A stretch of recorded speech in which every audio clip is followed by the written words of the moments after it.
नदीच्या नदीपात्रामध्ये झपाट्यानं वाढ होताना दिसते।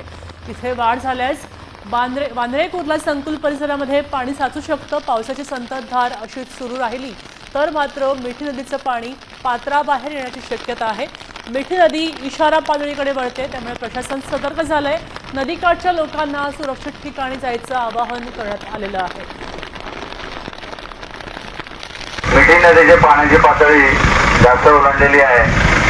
पूर परिस्थिती निर्माण झालेली आहे। तरी गांधीनगरमध्ये पाणी घुसण्याची शक्यता आहे। तरी सर्व नागरिकांनी स्थलांतरित होऊन एनएन स्कूल येथे जायचं आहे। तिकडे जेवणाची राहण्याची सुविधा केलेली आहे तुमची, आणि बीएमसी अधिकारी, महाराष्ट्र शासन, पोलीस प्रशासन यांच्या वतीने तुम्हाला सतर्कतेचा इशारा देण्यात येत आहे। आपण त्वरित स्थलांतरित व्हायचं आहे। एनएम स्कूलमध्ये राहायचं आहे तिकडे।